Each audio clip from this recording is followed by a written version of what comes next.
Hello, everyone, and welcome to a Video Game Choo-Choo podcast. My name is Scott. I'm here holding things down, of course, with our good buddies, Solon and Maverick. Thank you so much for joining me today on this very, let's say, impromptu podcast. I don't know. It's pretty promptu, but there's a lot of impropriety happening on this promptu live cast. Yeah, we had It was pretty right on time. And speaking of right on time, before this podcast, I was listening to the one and only Right on Time by Tatsuro Yamashita. Yeah. That's pretty good. Hey! Are you a vinyls guy? I have recently become a vinyls guy. I've recently become a monitor stand guy. I've become a TV mount stand guy. I'm almost going to become a fucking ergo keyboard guy. I need to This guy's put an down. adult. He's an adult. For rest. Euthanize me. No. No, you're an adult now. You cannot be youthed. You cannot go back to youth you can't by go back. Euthanize me. Put me in the dirt. God, I turned 21, or not 21. Jesus, I turned 25. You're 21. Wow, Yeah, I've been 21 for 5 years now. Yeah, you know, I got that. God, yeah. 27 hit you like a truck. You need an ergonomic keyboard. You need your vinyls are playing. It's your quarter. It is your quarter life crisis. It is. It's bad. No, listen. Partially, as I'll get into it whenever I'm talking about what I was into this week, but it's like you start to feel it in the wrists, and you're just like, I need these for another 60 years. Yeah, and I'm with you. I gotta figure out how to make these shits last. How do I get this going? Ow. These are not the way they used to be. That's why it sucks having a PC now that's good to do like all the good PC games and having wrists that are not. So I have to play everything on controller. It's real something. We're not in the Deus Ex getting getting enhancements for like your hands yet. Oh god. I would love that. I would give me like full index Vive controllers for everything. I don't even want to wear the VR helmet. I just want to put them up like this and just mess around. I'm working from home, but I'm operating the synth body that's working at work. I'm working from here. I don't know what that is. Yeah, I like the zones that we've got going on. Yeah, where is Kurt? Oh, Kurt. Kurt is here. Good question. He's hiding behind Solon just a tiny bit. There he is. Aw, you found him. Sorry for the audio folks. I put Kurt on the screen so that this live streamed version of this podcast is good to go. Ah, awesome. We've got him. Thank you. Watching over us. This is of course the Video Game Choo-Choo podcast, the podcast about video game choo-choo and video games for the most part. Since we've been playing video games, we should talk about playing video games. Maverick, I know me and you have both been in that Elden Ring. I know you've talked a good bunch about it. What's your Elden update? My Elden update is that I actually gave myself a week to not have an Elden update because I have been on it for a while now. I have like 90 some hours, and it is going like. The thing that they always say, that the folks love to say is, oh, in Elden Ring, you can just go to another part. Motherfucker, I am at multiple different stopgaps right now. Yeah, and that's very true of like the early game, but once you get to once you have pretty much every area unlocked, it's like, well, I guess I gotta explore these, and it's like, I can't just go somewhere else. My options are, okay, I can continue with the critical path, which now that I'm like really getting in there, it's like, oh, you've got a specific set of bosses to face before you can choose your ending. That's going to be kind of tough. You know, here are some quests that you can do. Those might be kind of hard too. If I want to fuck around a little bit, yeah, sure, I can go to the boss what instantly hits you with Scarlet Rot and regens their health when you face them and they hit you. Because I can do that if I wanted to. She's got a good sword. She is kind of the hardest boss, is the thing. Okay, so here's the thing. I've beaten Elden Ring at this point. I've done it all. There's like a bunch of catacombs and stuff I apparently never did. So I'm like, I am doing a little bit of cleanup on that, but I've also started a second and third character. Right. And I'm actually really annoyed because they put out this patch recently which added a bunch of really good quality of life updates. And they added like a bunch of new quests and stuff. And then it also broke a bunch of existing quests. And that's really, really annoying because, like, the first time playing Elden Ring, I was actually really, really impressed by how well it was handling the quests. Because a lot of these Souls games love to just, like, break quests and then not tell you, oh, that's a great idea, Solon. I should go ahead and just let me go ahead and hit the play button. Hit the we full got a screen video. button. There you go. Your go. video There and we audio go. Look at that. podcasting in full unison, my friend. Where this is if you don't know what it is, it's Elden Ring. Anyways, what was I saying? I was saying something important. That right now with the new update, yes. Some quests are getting busted. Yeah, like, so I was really, really impressed by the way Elden Ring was handling a bunch of his quests. Like, they seemed really, really easy to get into, and like they didn't have the problem that a lot of old Souls games had, which was like, oh, we're just gonna like inexplicably like drop this quest for no reason, and you're not really gonna know why that happened. It's just like you did one random thing that accidentally set it off in a way that, like, you know, is irreversible, and we're not gonna explain why. And I like that stuff in earlier Souls games because it encourages you to do like multiple playthroughs and try and like figure out what exactly you did wrong and how to, like, you know, and how to like fix that progression later. In this game, it feels genuinely busted. Like, it feels like they broke it, and it annoys me. Like, there's did you meet the guy who just hangs out at Morn Castle? The dude that's like, I'm the general, and like, yeah, he's very sad. Yep, I met him. Yeah. When I went to Morn Castle on my newest character, which has not gone super far, like I've explored some Caelid and I've gone to a bit of Liurna, I went to Morn Castle and he just wasn't there. Like, he just never showed up. His daughter that like introduces you to the quest was there, and then when I went to go back to see what was up with her, she was just dead. So, yeah. Yep. And he just wasn't there, and I don't know what happened. And like, I've seen a bunch of people say, hey, I don't know why this happened. I think it was because of the latest patch. And that's just super, like, frustrating. Because one of the big reasons I wanted to replay Elden Ring was I fucked up a bunch of quests in my first playthrough. I want to go and see if I can fix this shit. And then it's just something this is broken. Wait, you didn't just say sorry to like the Turtle Church? Sorry to the Turtle Church? What are you talking about? I know you're the Turtle Pope you're talking about. Yeah, but like that the altar you can go to. Oh no. It had nothing to do with absolution. Okay. It's like, it's just this quest isn't showing up for some reason. All right. And there's no real explanation.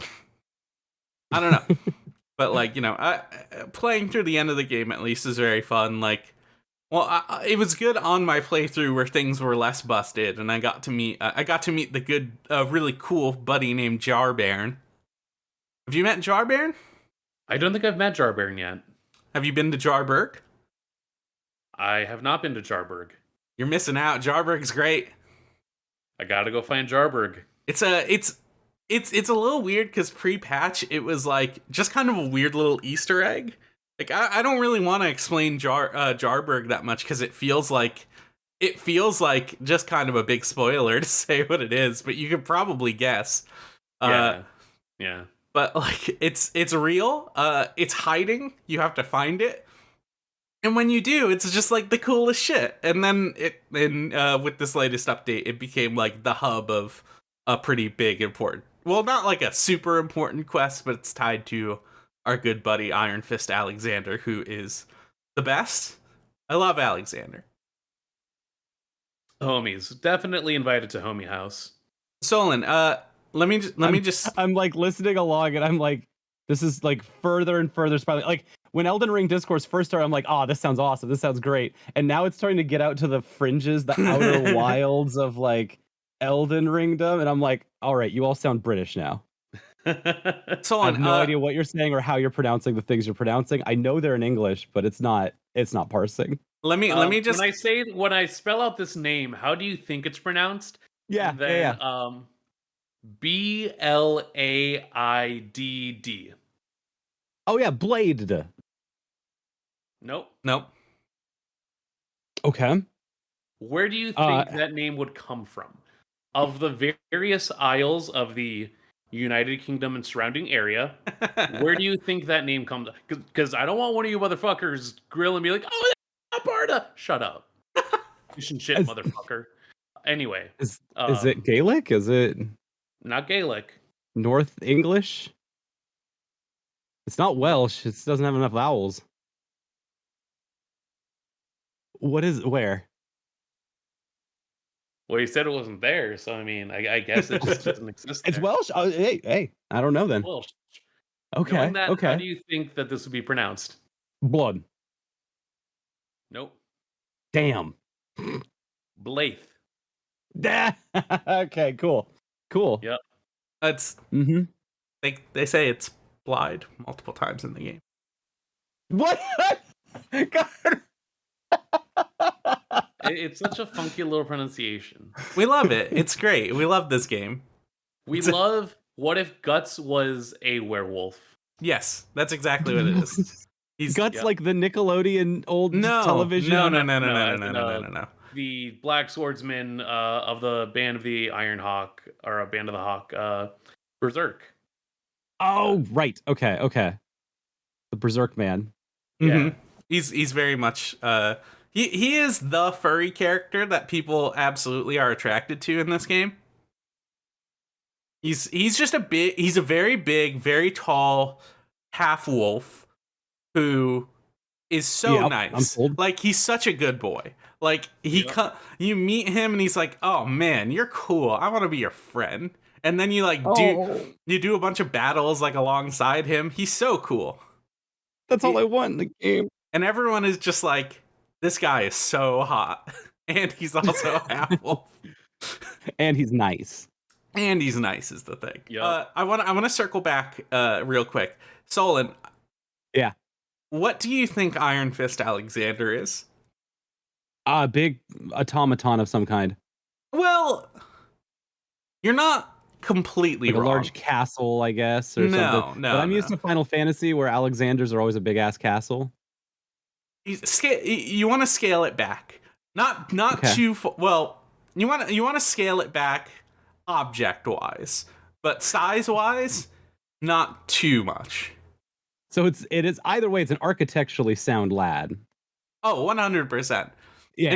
In fact, his being architecturally sound is a big part of his quest line. But yeah, he is a extremely big pot. What? He is a large pot. He calls himself a warrior pot because that's what he is. He's a huge pot man who is a warrior. That rocks. And he's great. He's also a homie, just like Blide. You meet him and he's like, "Ho, you are my friend now." He's great. This game is just full of homies. There's so many in D&D. There's so many like magic pots over the decades of this of fantasy games that spiral out from there in Final Fantasy and Dragon Quest and FromSoft and Wizardry. They all have magic pots type people. And so it's so cool to see a magic pot adventurer. That rocks. He's great. This game is homie central. It's also the FromSoft game that probably has the most wives in it. I was gonna say I'm gonna do a old SNL bit. This game has everything: multiple homies, wives with varying amounts of object permanence and visual impairments, a ability to get very sick and die, a guy that eats his own shit. There is of course the much hated dung eater, the loathsome dung eater. Who is introduced as such in the very beginning opening like scroll of the game as the loathsome dung eater. So you know for a fact everyone hates this guy. About this dung eater, are they really that loathsome? Like, is there something in there that's like, this guy sucks. He's a fucker, dude. I hate him. This guy fucking sucks. I hate dung eater. Fuck that guy. Perfect. Okay, good. Good. Glad to confirm that. Yeah, no, He's like, you're lucky that we're in home base, or I would kick you in the nuts so bad yeah. right now. They're like, much like every other character in the game, there is like a quest line to sort of help him or whatever. And the first thing he does after like instructing you what to do is go, by the way, I'm going to curse you and kill you, you idiot. Oh, not good at making friends. He's such a bastard, and he's so funny because he's extremely eloquent too. Like he's a dude whose name is Dung Eater, whose armor looks visually like a huge piece of shit, like very intentionally. And he's just like, by the way, I'm the Dung Eater, and I am I really do not like the Golden Order. I'm going to curse them for all eternity. And it's like, man, Dung Eater, you really are just a whole bastard, aren't you? Really is. We really hate that guy over here. By the way, I did use his soul to get poop ending. Oh yeah, you can do that. So yeah, there are multiple endings. There are like 3 that are like actual endings, like the main one, and then like 2 other like side endings, and then there are variations on the main ending where you can use a character's soul in order to sort of change the way that ending happens. Do you remember how like people complained about Mass Effect 3's endings essentially just being different colors? Yep. That's what happens here if you do that. Literally go check out the endings in like the Dark Souls wiki. And I did this because I'm like, I know the ending that I'm gonna get. I'm wifed up. So oh yeah. You got the ending the most people got, actually. Yeah. Because hey, listen, most people have good taste. Exactly. It's the best one. Like let's be real. I also like rolled back my save and got that ending too. But no, you can just go check them out because it's just like, yeah, literally, aside from the 2 that are like, oh, here are 2 very different results based on the things that you're able to do. One, the one that we talk about that I think is definitely the quest people go, wow, that was cool. The one that'll get you to parts of the map that are like, holy shit, I didn't expect this to be in this game. I sure as hell was taken aback when I'm like, I have to go here? I didn't know that this was part of the map. There's more to this map. Yeah, it does it does the really good thing. Like our friend and former site member of the site, Janie, described it as like the perfect like D&D the game, and it does that sort of thing like a good D&D campaign does. Okay, I'm watching this. Hold on, I'm looking at what's happening in the speed run here, and something is really weird. I don't think that's supposed to be happening. We've been putting footage of the speed run of Elden Ring on there, and they are just running without the ground underneath them. They've just riding the horse across the vast nothingness. That's pretty good. Rocks.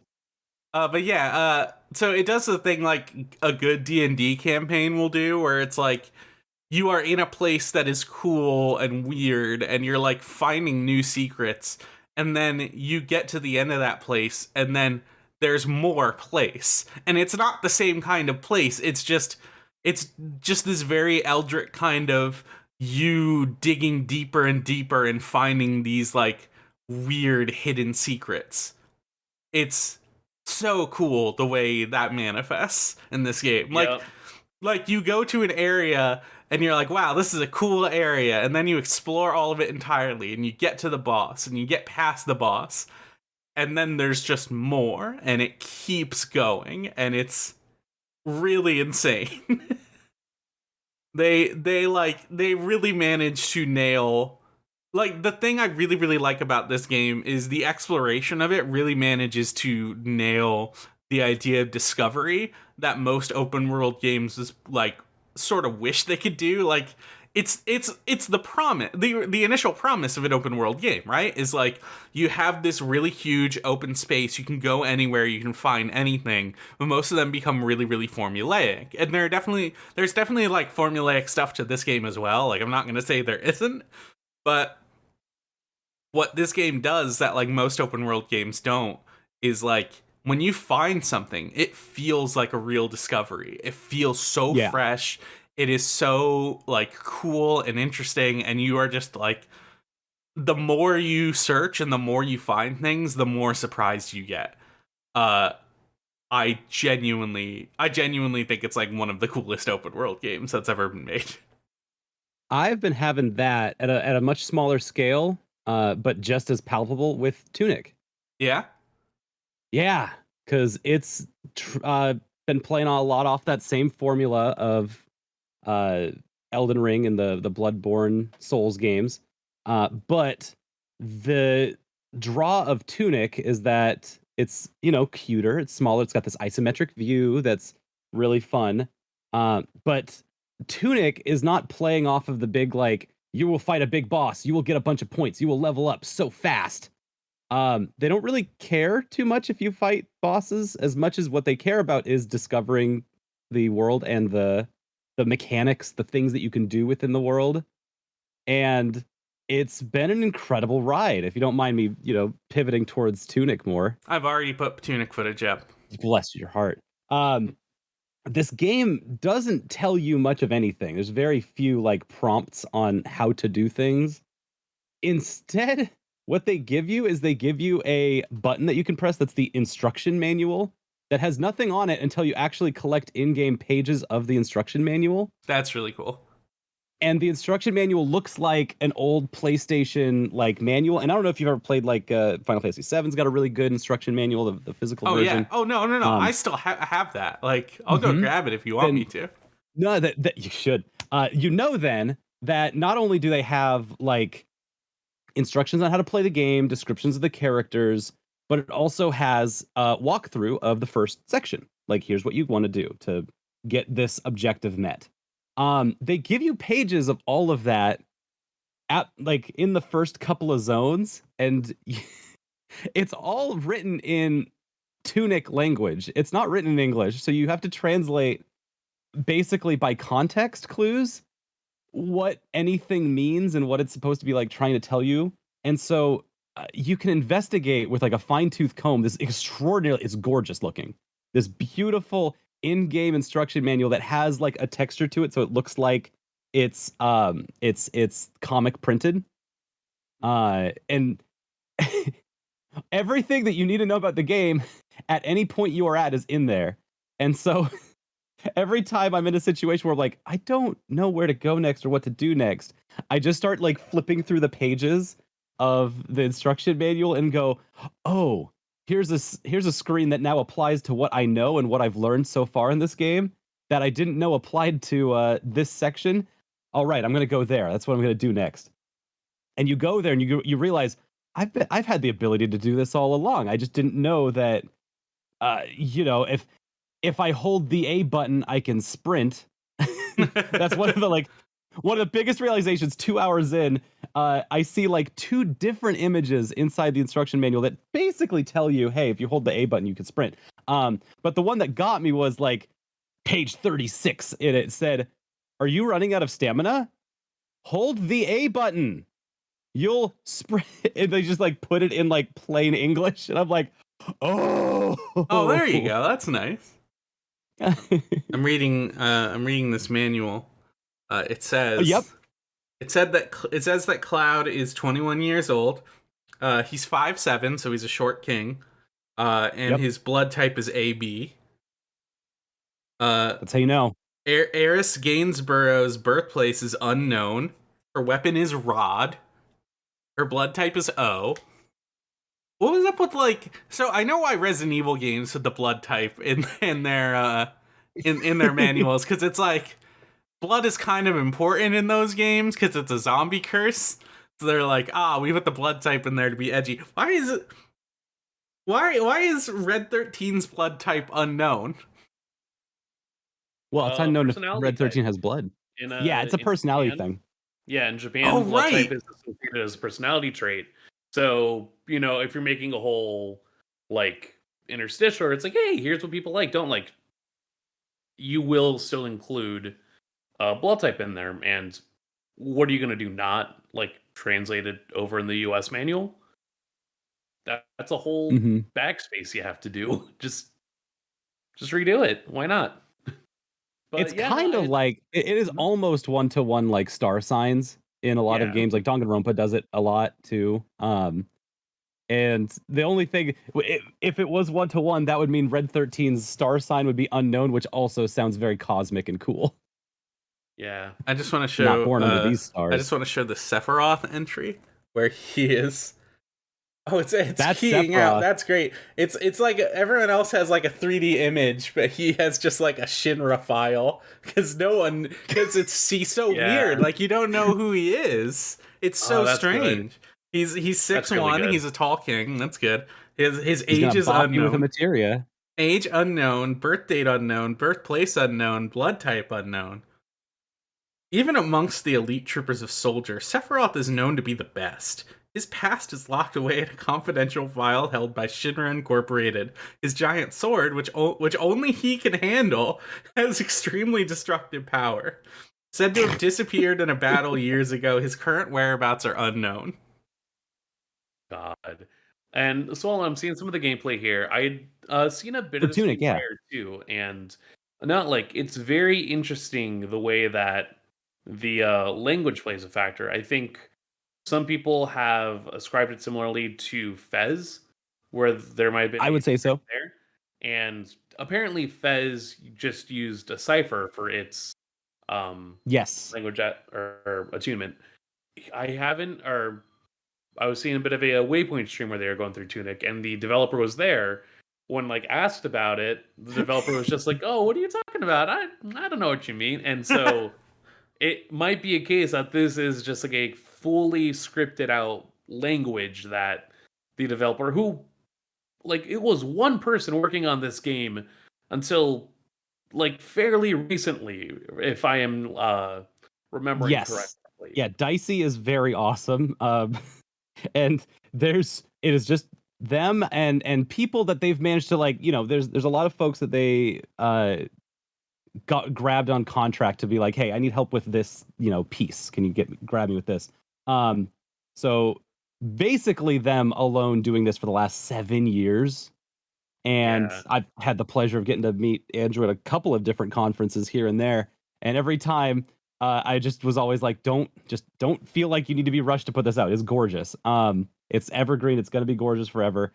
And the language is so Fez's language is very easy to read. Mm-hmm. I decoded that day one, just like it's just a simple cipher. So once you see the letter E a bunch of times, you're like, all right, that's E. By the end of my Fez playthrough, I could actually pretty cleanly read the little glyphs that they had for this. No, what they're doing here is mean, and it's not right, and it's so smart. Every one of the letters, the like individual glyphs, as they're like tied together in words, they're all phonemes, and so it's really hard to read because there's a lot more phonemes than there are letters, but it's all English. And so Yeah, I've heard like this game would probably be like impossible to play if you're not like an English speaker, or at least like the language stuff would be impossible to figure out. yeah, I'm not sure. I think there was some things put together for that, but um, most of the actual like instructions are all pictorial. So there'll be a picture of our little fox friend running with their sword out, and then it'll have like the A button input next to it. It's We, lo- almost all like pictorial like that. we love the A button over here at Video Game Choo Choo. Mm-hmm. And so just like, hey, hit L to target lock on, and it'll show you a big old target lock on, almost just like Zelda. Like Zelda 64's manual has stuff like that in it. But yeah, no, it's all about discoverability, and I'm about 7-8 hours into it, and having a really great time because all of its love language, where it's like mechanically, I'm going to give you this because you're going to enjoy it. Its love language is just you running your character against all of the sides of a wall, trying to see if you can find a secret wall, So it's very and then much like finding out Elden that Ring, actually. yeah, and then finding out that all those secret walls are not that secret because there's like something visual on the ground that shows you like, hey, there's a wall back here if you just look. And B, if you look on the maps, if you would scour the maps pixel by pixel by zooming in, which is totally easy to do, you can see they're all clearly labeled on the maps too. The only part that's a secret is that the way you come into the room doesn't immediately show you, hey, there's a wall here. And then you find out by going around all the rooms, it like brings you back to like the first room and you go, oh, I could have just went this way through everything. Right. Lots of little moments like that where you find out just like almost all the paths are very interconnected, more so than just you open a gate that takes you back to the beginning and you go, oh, that rocks. There's a bunch of those. But then there's also like, hey, if you went through the bushes over here, you can just from the start of the game go like to the midway points of the game if you just walk through here and you have a good time. Right. Yeah, it rocks. It rocks. I can't wait to see like speed runs of it just because it's gonna be so fast. Did you hear, by the way, about the secret wall in Elden Ring? Which no, not a specific secret wall. So there are a ton of illusory walls. It's a very common Dark Souls thing. They've done it for years. There is one. There's actually a couple in Volcano Manor where it doesn't break if you hit it once, but if you hit it something like 50 times, it will. And it's not like a wall that leads to anything like particularly like mind-blowing or like secret or anything. It's just like it leads back to a place you've been before. That rocks. So it's like it was definitely like it definitely used to be an illusory wall at some point, and then they're like, okay, we gotta like just scrap this and like just turn it into a normal wall. And I guess the way that they figured they figured they could like fix that is make it so the wall takes like 50 hits to break instead of one. What? Okay. Yep. It's great. This game is great. Love Elden Ring. No, nothing. This game tries really hard to not be obtuse, and in doing so, sometimes it still doesn't quite reach there. But Tunic definitely is like, it wants you to play it so badly, as opposed to like putting up walls and stuff that stop you on it often to like, you got to start and stop. In Elden Ring and the Souls games have such a good flow to them where it's like, all right, here you're going to be stuck, and then you're going to go for a long time, and then we're going to get you stuck again, and then you're going to go for a long time. It's a really nice like push and pull.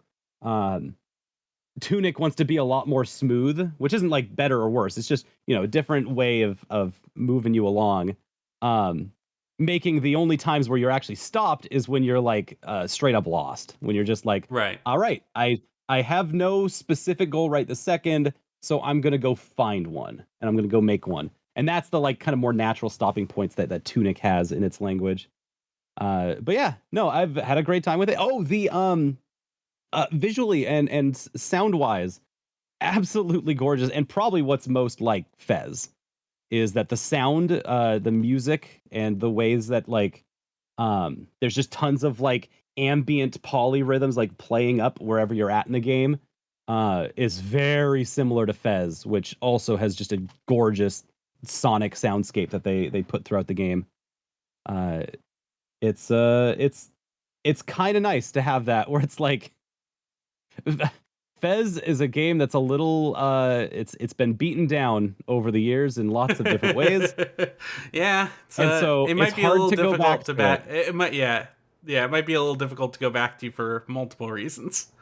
Yeah, and it's also another game that was made by just one or two people over a very long time, and somehow in some weird way, Tunic feels like the next version of that, but like they took all the lessons from Fez and just made those work for it. So just, hey, understanding and feeling like as a single developer that it's okay to take a long time on your game.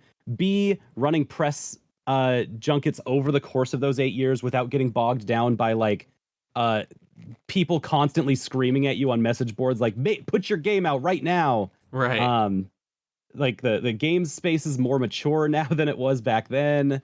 There's just like a lot of like little things that Tunic doesn't get bogged down by that, without Fez as a very good lesson for a lot of those things, it possibly could have. And so, yeah, it's just all nice. Like from everything that I've seen so far, it's all nice. And those boss fights have been pretty cool too. Nice. I've had like 3 over 10 hours, and it's like, yeah, those were nice. Those were fine. I got to use all the mechanics and MacGuffins they'd given me up to that point, and they all worked in synchronously really nicely. Awesome. Mav, Yo. what is going on with Power Wash Sim? I don't think we've really covered it much on this website. No, not really. And so I, like I said before, took a break from Elden Ring for a bit. I think, I have played what I have wanted to in terms of just immediately streamlining it. If I want to get back to it at some point, I'll get back to it. But now I'm like, I gotta start getting my docket in for other games. I want to start to move into other stuff. What's the easiest thing that I can do right now, just for the sake of, having my mind on something else that I can immediately click to? And I saw Power Wash Simulator was on sale. It is an early access game over on Steam, built up on Unity, and it is a simulator game Right. of a various variety of them. And I think, like, for the longest time, I always wanted some kind of simulator game that I could just always go back to. Mm-hmm. Something that I didn't have to put a lot of effort to just try out. And like, if I was just the best way that I could explain it, sometimes I want a video game that is a video game, and then sometimes I want a video game that is much more of a toy. Something that I can just mess around with, work around with, just take my hours with, and go about my time. The best way that I could explain, like, my last real endeavor with that was the snowball level in We Heart Katamari, where that was one I would just always load up, knowing like I'm gonna get to this goal eventually, but for right now, I just want to get the ball rolling. I just want to do the task and do it unprompted. Been there, So, absolutely. yeah. Yeah, and Power Wash Simulator is definitely a game you can just you can very easily just hop back into, and it's not necessarily like a huge ordeal. It's an extremely relaxing kind of game. Yes. Unlike in real So, life, where if you don't get to your power washing, it will get worse and the job will get harder. Yes. yeah. But no, it's like such a very simple to pick up game.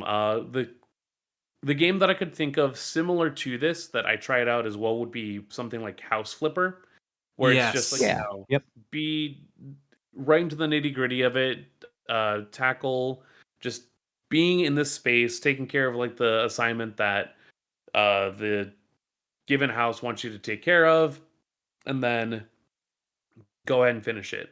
That one started to get a bit too cumbersome at points because it's like, oh, I got to do like some tasks weren't as engaging as others. Like tiling has its own whole thing versus like, oh, let me just pick up all this trash. Let me just clean all the windows here. A Power Wash Sim being just like, hey, take the water, hit it at the thing until it's clean, makes it so much more easier. It is such an easy to identify situation, and you can see it on the screen as well from the gameplay that when you hit tab on your computer, you can actually get just like a little indicator of like, here's the amount of dirt that's left in any given vicinity. Mm-hmm. On the top left, not only do you get a percentage of the entire objective cleaned, but then you also get individual notices of like, oh, hey, if you're cleaning this wall, here's the amount left, or like, here's the amount of dirt left that you need to like take down.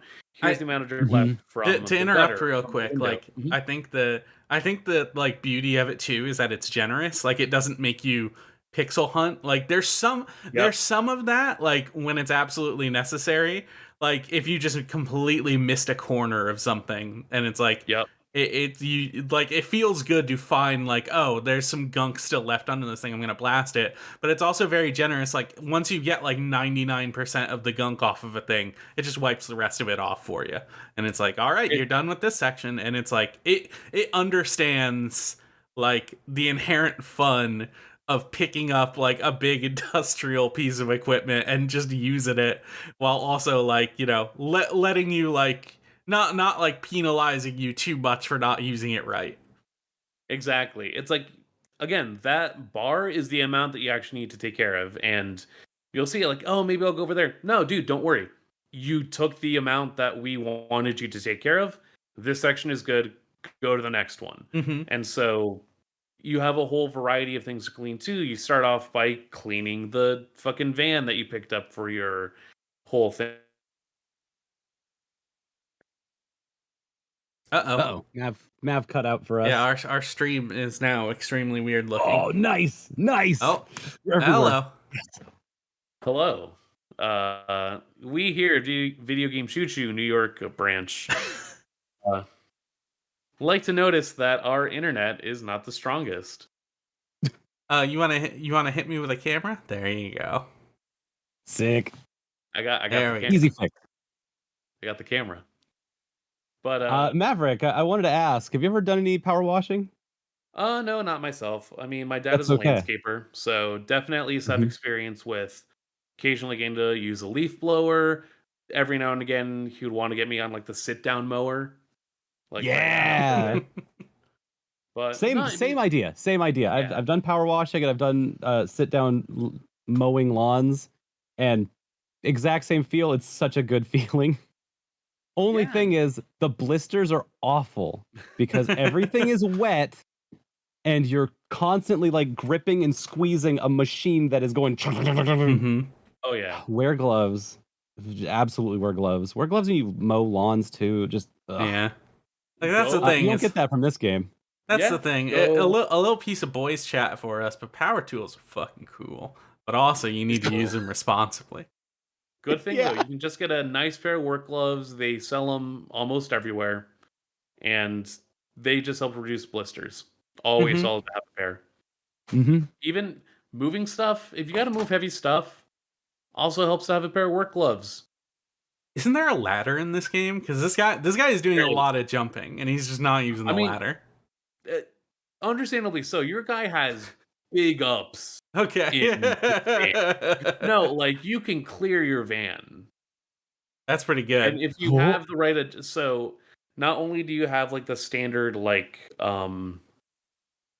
power washer itself, you can upgrade that for more like intensity, velocity, just like helps to actually make the tool quicker, Mhm. especially as you start to get bigger and bigger projects to take care of.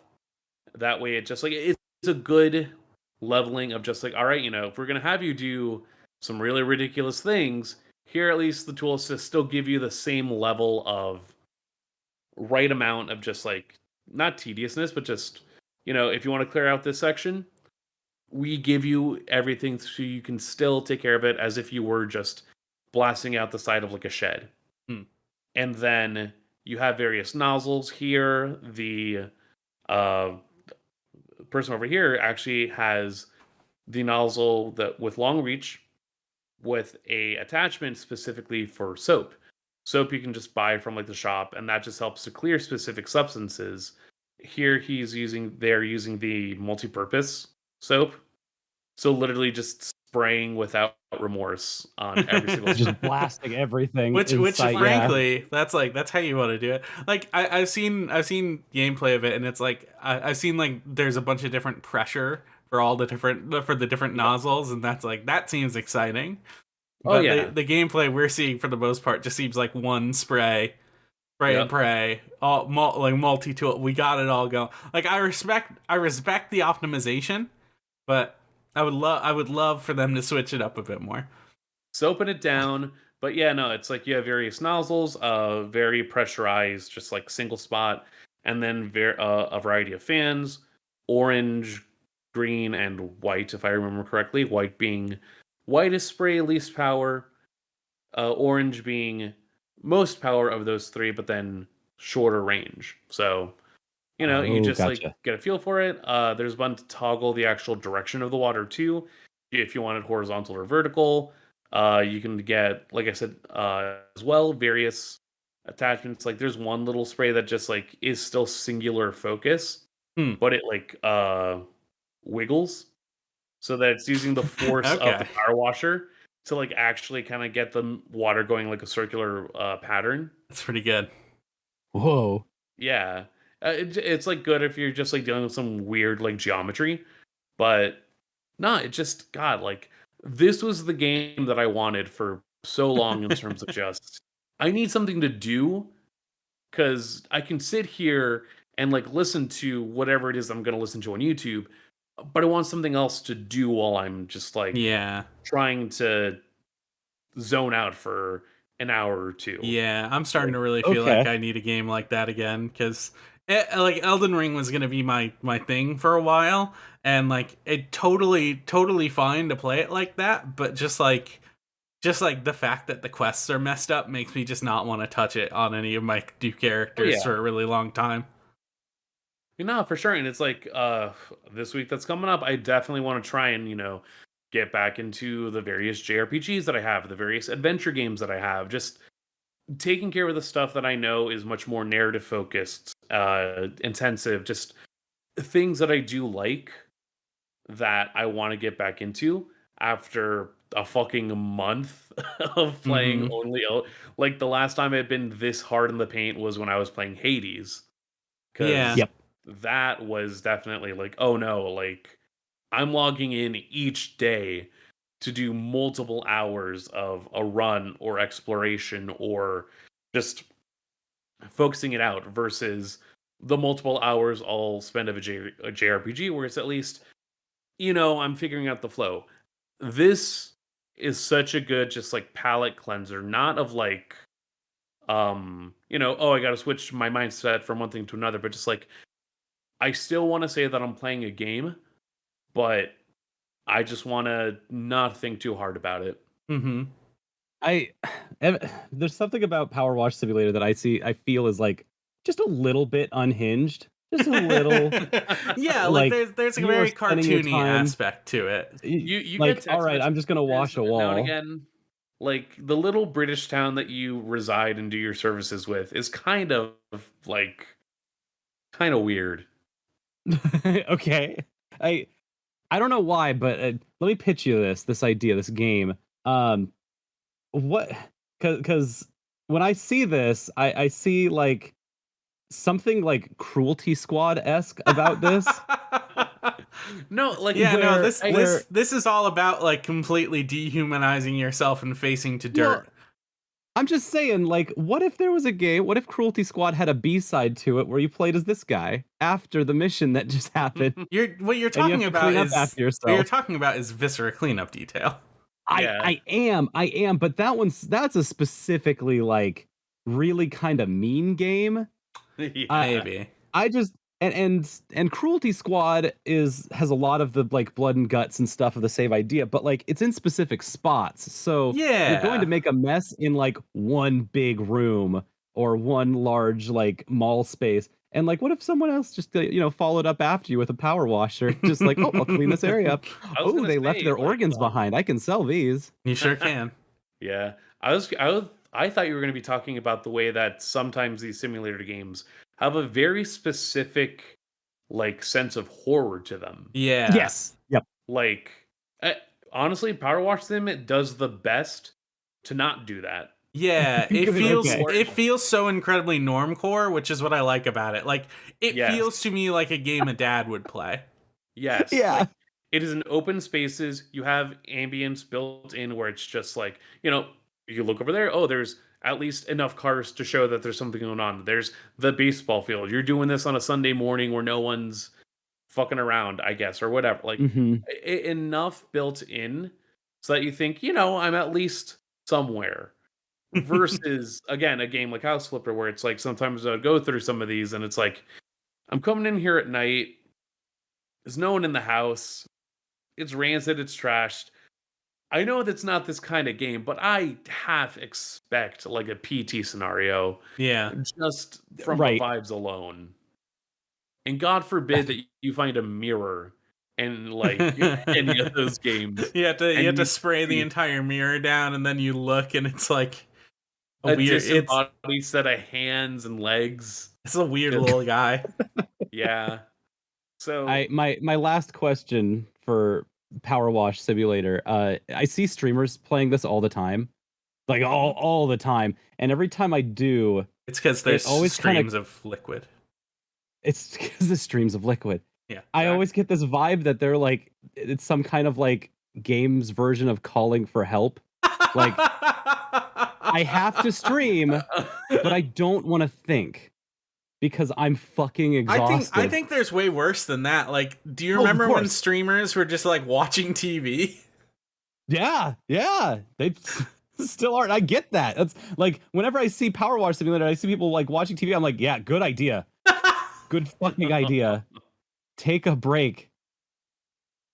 Anyway, have any No, I calls for mean, help? Any need some Again, break I know time? what you're talking about, and I at least see plenty of VTubers do it. I think it's one of those games that you can put on where it works in that scenario where you have multiple members of chat wanting to interact, and if you still, it's that in between of like, I want to do a just chatting stream, but also I want to have some, like, again, it is a good thing to have to mess around with while you're talking. And as we live in an age of more and more people going, fuck, do I have ADHD? I mean, I've never been diagnosed, but like, if I think about it, maybe I was simulated enough and now I'm not. I don't know. Like, at the very least, now that there is not us getting better at multitasking, but more us desperately needing to have multiple points of fixation in any given moment.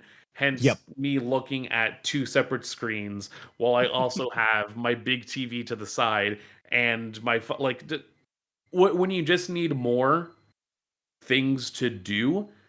Power Wash Simulator is a very good buffer to have in the middle of that, where it is just like a good focus of tactile focus. Yep. And then It's also what we like, call this in game studies unstructured play. yeah, very, I mean, enough structure there to still give you objectives and like a reason for Yeah. progression, but everything else, totally up to you. And It comes with the same thing you said at the beginning, where it's like a toy.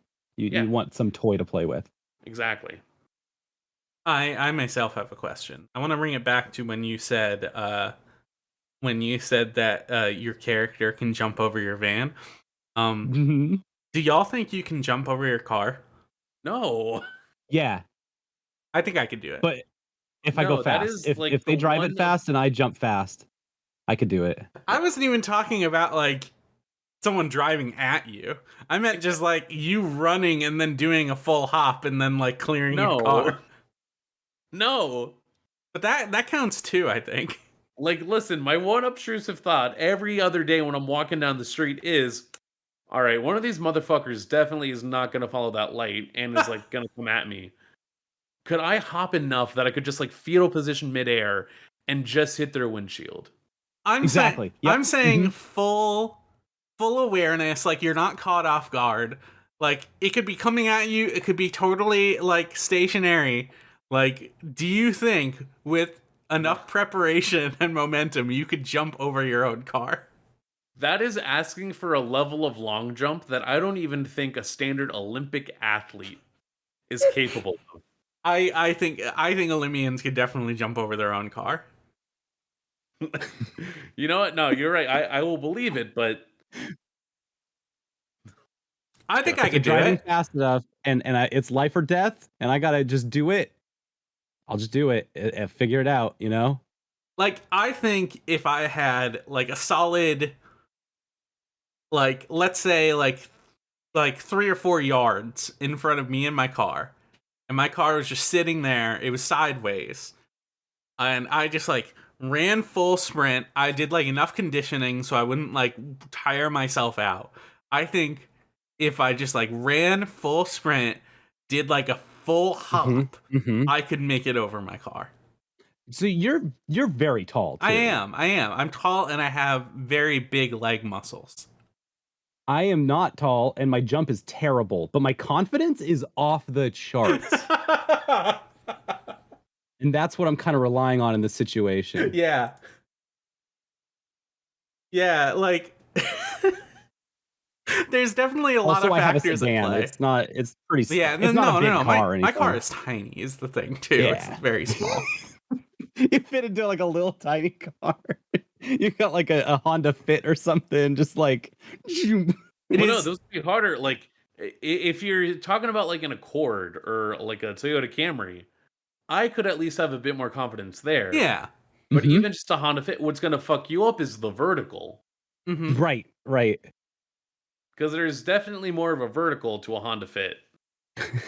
Even though it would be a shorter like breath that you would have to clear. So my car I'm is imagining Scott's getting in his car. And he's got one of those cars from The Simpsons where you've got to put it in H. Yeah. He's just like real cramped in there. No, it's got What's your car? decent What's size. your car? I have a 2011 Hyundai Sonata. All right. Okay, yeah. So Yep. it's not huge. Like it's a small car, great mileage, but it's like, I'm not like I'm not turning myself into No. a small ball in order to get into it. There's Which there's- dealership is it from? It's no longer to exist. yeah, exactly. But yeah, no, I think I could do it. I'm willing to put money on that. You wouldn't have to go the long way on the Sonata because the Sonata's got a little bit of a long body on it. Mhm. So you just have to go the sideways. Wait, which way would you take? Wait. Yeah, I'm which thinking direction should I go over sideways. I'm thinking sideways. Yeah. Going over Okay, yeah. over the what's it called? What's the middle of a car called? There's a word. The cab? For it. The cab. body? Yes, the cabin. Okay. Nailed it. Okay. All right.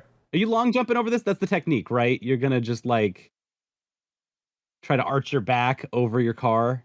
I was thinking yeah, something like that where you really get your legs up higher than your butt is, and you get in the fetal position a little bit. Yeah. You're not gonna just like Gordon Freeman like crouch jump this. No. That's what I do. I'm gonna get down as low as I can. That way, when I jump, I go higher, Uh-huh. And then you kick your feet up a little bit, and you can get a double jump. You get a little bit of air. Well, I can perfectly imagine that scenario. What we have is the making for a fantastic Power Wash Simulator DLC. We're already an hour in. Let's real quickly, Solon, I want you to tell me all about that Sea of Thieves. I can. It actually goes completely the same with Maverick talking about Power Wash Simulator because anytime I get into the Sea of Thieves, it is pretty much for the exact same mindset of like, I want to have some unstructured kind of stuff that I can just, a space I can play around with without too much like things going on. However, Sea of Thieves has had massive updates over the last year, and I hadn't checked in with them for a while. And just kind of naturally over the course of the last like 2-3 weeks, a bunch of our crew with the Chorby crew and stuff, we're just like, I kind of want to get back in the boat. I kind of want to get back in that big old bathtub that is Rare's Sea of Thieves. And we found out there's a lot of stuff going on there, and it has all of the same game loop that we're used to, but now there's so much in terms of like cosmetics, in terms of other places that you can go. They added a bunch of forts that are just like little like Spanish style castle like keeps, and the whole gimmick there is that there's a bunch of doors that are locked and you have to find the keys hidden around the keep in randomized spots. It's like Chip's challenge. It's just like, oh, find A key to go to A door, then find B key to go to B door, and then during that time ghosts are going to attack you and cool music is going to play. And then if you get to C door, it unlocks a whole treasure trove, and the treasure trove is all ghost treasure, which is dope. That's pretty good. I like to see ghost treasure. It's super simple and it's been extremely lucrative. There's a lot on the progression side they extended in big ways. Nice. Because now there's just so many cosmetics in the game that you need a massive amount of cash to just buy all of them. And so now the game's just like, yeah, please have as much money as you want. Here's different spots on the world that are now active pretty much all the time. And so You could jump in the sea and not get harassed by anyone directly, because all of this stuff is like, you don't have to put up a big a siren that says, "I'm doing the exciting thing" to your whole server. It's just unstructured. Like, you go to it, you do it, then you'd go turn it in and make like 400,000 gold. All of which goes to the last part of the progression thing, which they've extended the 50 levels of progression for each of the like different markets that you work in: the gold market, the skulls market, the traders market, and the reapers market, which is the new one for aggressive people. uh they've got these 4 different buckets. They all now reach out to level 100 instead of level 50. And now they have a seasons pass thing where they give you a whole bunch of like really pretty stuff if you pay into it. And this week's, or this I guess it's every like 3 months, this quarter's really pretty stuff is all Sakura Blossom themed. And Oh, so neat. you can have blossoms coming out of your cannons when you fire your cannon shots. You can have blossom petals all over your boat.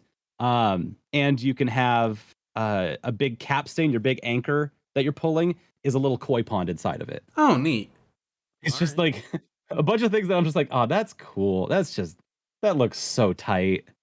And so, yeah, uh, there's been so much added to that game that I'm just like, how could I not want to go play what is still one of the most pretty games to just hang out in?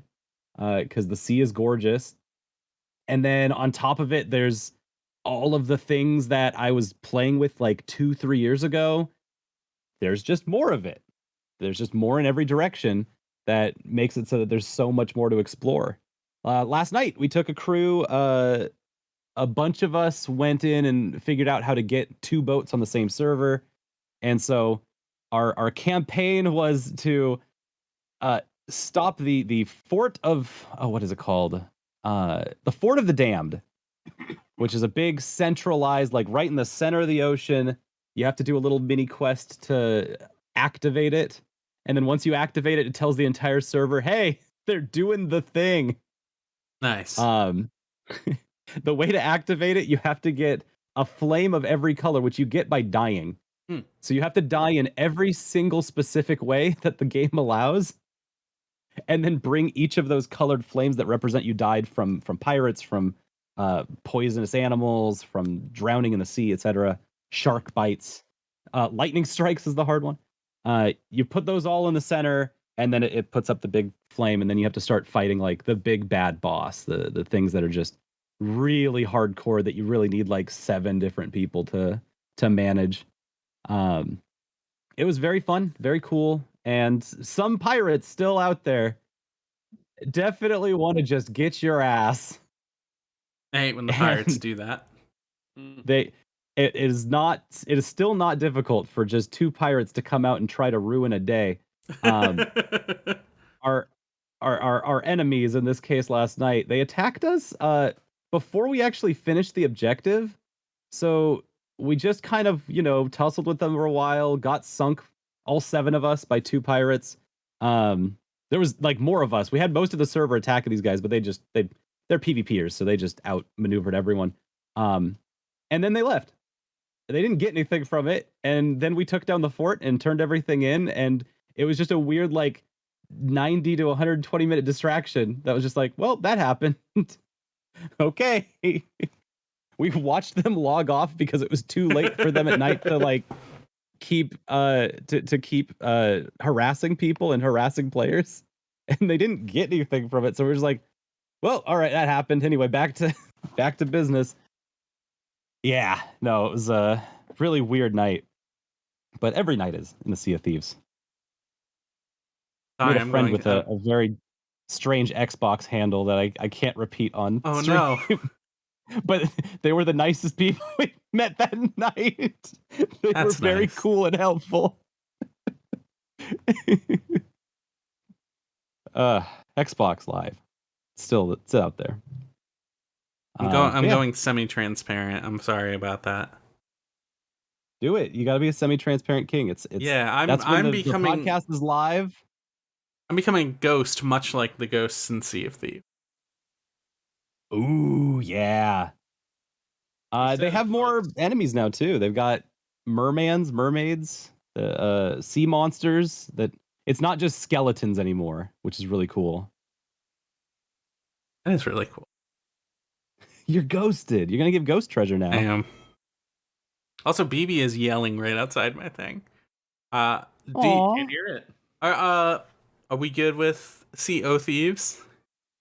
I think so. I think that's most of the main updates that have been going on. There's a bunch of story quests they're adding too, which I'm planning to get to next because they sound fun. Alrighty. I want to take a quick break, and then we're gonna move on to the news. Hey. Awesome. Let's go on over to break. We will be right back. Welcome back to the Video Game Choo podcast, and we're ready for news. I decided to get out of the hell dimension because no more blah, blah, blah. It was me. The thing is that I was running too much graphics, and I was becoming very low frame rate. So I'm starting to realize also that I'm at a place where I'm running like 5 different videos at any time on my setup, and for some reason I can do that. It works amazing. Really well. I don't really understand, because for me, I'm just like I'm getting annihilated. I'm getting absolutely destroyed by graphics. Like the benchmark is just not hitting right. Let's when the benchmark don't hit. I hate it when the benchmark don't hit. Let's go to news. The news. News that you can use. Very big. Very much gonna get this out of the way first.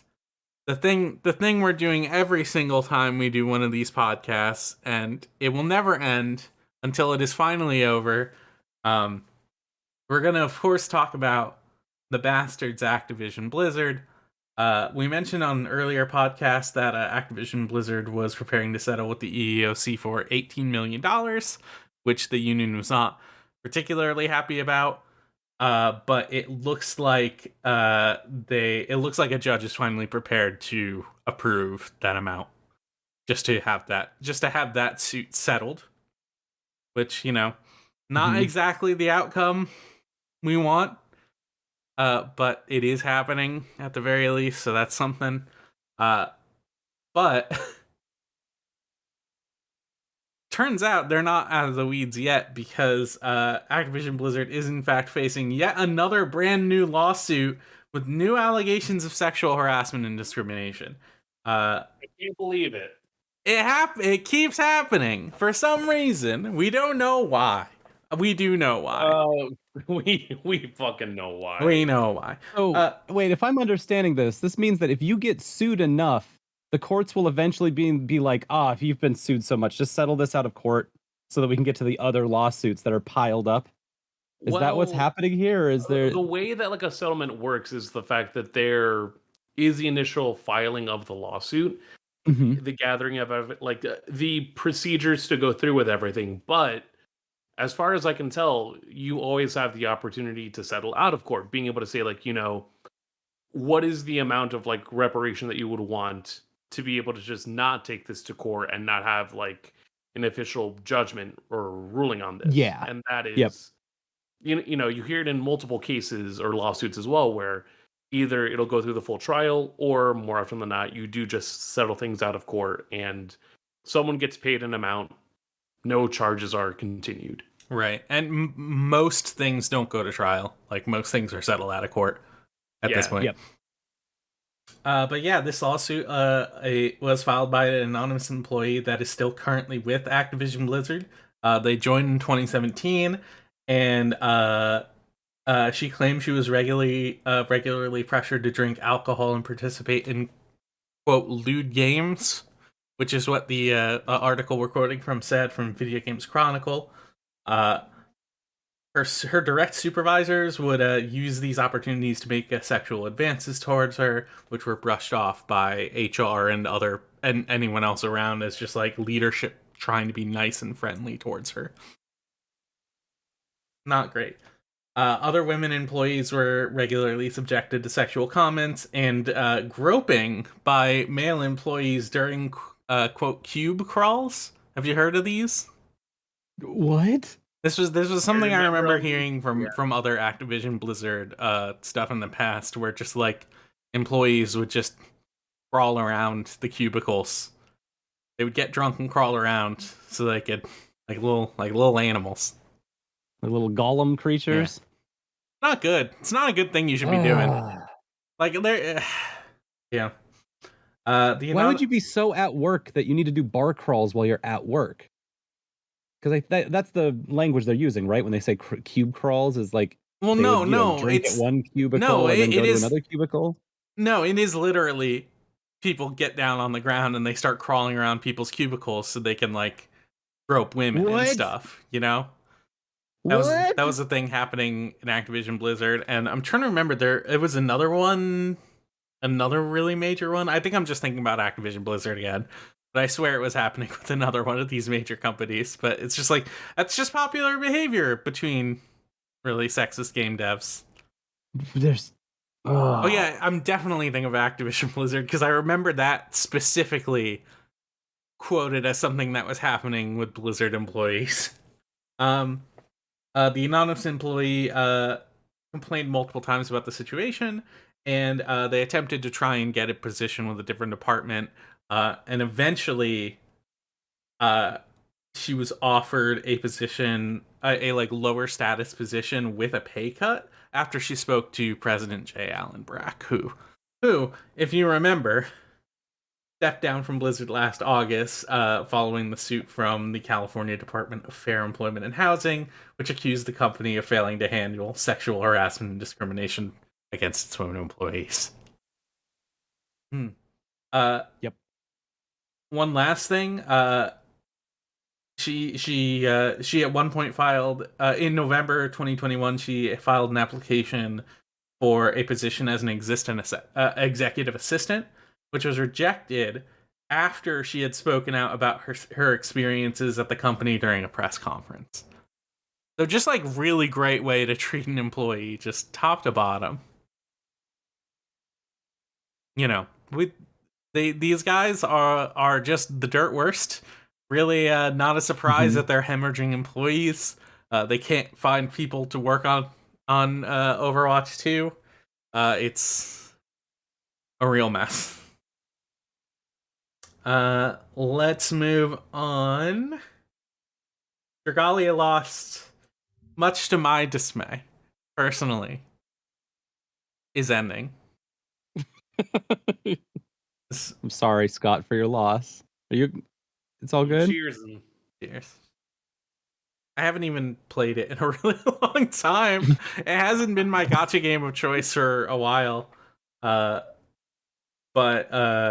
it looks like they will. They're planning on releasing the final story chapter, on this July of this year, and then the service itself is going to come to a complete close. Wow. which is a bummer because like the story in that game is like not really that bad. like it tries to take some really bold swings and really like punch above its weight. It's not like the greatest gacha game story out there, but it is like, you know, it's trying to really it does a really good job of maintaining your interest in like the set of characters that it makes and like the different struggles they're going through. It's mostly about the main character who is a good prince who's bad at nothing and is great at everything. But it does try to like give him real pathos and try to really throw some bold swings in his direction twist wise. So it's like, I respect what they've done with it. It's a real bummer that this game is ending because I think for the most part, it was like considered a very good gacha game. Like it is a game that really figured out how do we make an action game feel good on a phone. And I've seen a lot of people say like, hey, they should just like put this game out on Switch, or you should like have the option to play it on controller. And it's like, that kind of defeats the purpose. Because like the thing that's interesting about Dragalia is that it works so well on a touchscreen interface. Like it's got dodges, it's got attacks, it's got skills, and all of that is just like, you know, you can play it with one hand on your phone and it works really well. And like, it's a bummer because it was a really neat experiment from Nintendo and Cygames, who are gonna continue to have their cash cow in gray and blue. Like, let's be real. But But like, this was their Nintendo Link. They had their Mm-hmm. tie-in at the big end. Mm-hmm. They had like weird Legend of Zelda references in it. They did so many weird crossovers. Uh, Mm-hmm. that game had a fucking Monster Hunter crossover. That was strange. You can get like Monster Hunter armor on your characters. It's neat. It was the game that one defined our former world champion Cleo. Uh, Right. She's taken a lot of L's this last month. unfortunately, first she loses her title, then she loses her job. Like what a fucking mess that is. Oh no. Hopefully she bounces back.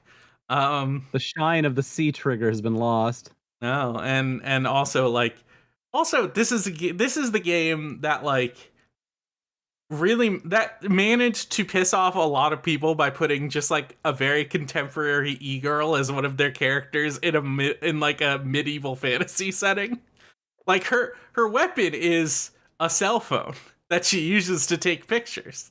She's great. I love her. She's hilarious. Her name is Nadine. She's one of the best characters that they put in this game. And it's like they unfortunately are not going to have Nadine isn't going to have a home anymore, and that's a bummer. Like they took so many bold, cool swings and they made like a whole bunch of interesting characters, and it's just they really should like put that content out in some kind of form that isn't a gacha game that people could just play. I do think there would be something lost in that it is a multiplayer. Like there are parts of that game that really, really depend on it being a multiplayer game. Like it is a game that put like very MMO style raid bosses in, and they feel fun. Like they feel fun to play. Like in just a gacha game scenario. And there would be something lost about it if it was just an offline only, like, here's all the content we had. But at the same time, like, it would be better than nothing. I think it's interesting watching you and when you're talking from the rest of a larger Dragalia community, talking about how to preserve this game with the admission that there's no way that we'll be able to preserve all of it. So what sacrifices are we willing to make to capture what specific parts of the game that we consider valuable? Well, the other thing is, like, there are modes in it that are very multiplayer dependent. Like, it is a game that just straight up has, like, a battle royale mode in it. Like, it's a game that has, like, a big roguelike in it. Like, it has a bunch of very weird, different experimental modes. And you just can't capture all of that just by, like, having a standalone client. They have tried similar stuff in the past where they have taken older events and they've like retooled them so they can put them in an archive so you can play them like on their own. And you can totally play through them totally fine single player, but you do lose the like the coolness of getting into a 4-player lobby, seeing all of their characters in like a big raid scenario and just absolutely plowing through something. And you know, that's a bummer. I mean, you can get it from other games, obviously, but it's important considerations when we're talking about historically archiving online games, mobile games, and touch interface or strange interface games, alternative interface games. All of those are happening in this one game. I think the other thing too is that Genshin totally ate its lunch. Like, yeah. Like there are a bunch of gacha games that are just RPGs. And they're totally fine. They're standalone. They don't really have any competition. Dragalia is an action game. Like, it's an RPG, but it is an action RPG. And Genshin kind of just, like, say what you will about the way that game controls on phones. I think it's dog shit. But, like, you look at those two games side by side. If you're just an ordinary person, you're like, Genshin just looks cooler. Like, it looks way better. Like, it is a marvel that they're able to put this thing on phones as it is. So it's like, if you're a random person who's just like looking for a free game and you see these two things and you see Genshin, you're like, I'm not even touching Draglalialost. What the hell is this? This looks like trash. I don't know. It's a bummer. I think Dragalia is cool. I think it had a lot of problems, especially with regards to like power creep or whatever, but that's not a problem anymore because it has a way more existential problem in that. It's over. We can't talk about the power creep anymore. It's the end of the world. It is, yeah. let's move on. Sony's Game Pass equivalent Spartacus. Some more information has come out about that. The biggest news is that the big difference between it and Game Pass is that a lot of big PlayStation titles will not be available day one on Spartacus, which is yeah, the thing that was really the thing we'd heard that was really like a boon for Spartacus was like it will have some sort of backwards compatibility. And that was on like a tiered system that will like, offer people the ability to play a lot of these older games, possibly through like game streaming, which that's a whole other can of worms. But like, that was at least going to be the thing that they were like holding their hat on. And if it was a Game Pass like service, it would probably come with the benefits of Game Pass of like Game Pass is good because like a new game comes out and you're like, "Oh, I want to play this game." Oh, it's right there. Oh, it's like so low investment for me to just get there and go play. I can just go play Norco right now. Yeah. And you just don't It just came out. It seems like third-party titles will probably be able to do that on Spartacus. But big PlayStation exclusive ones are the ones that are really a problem.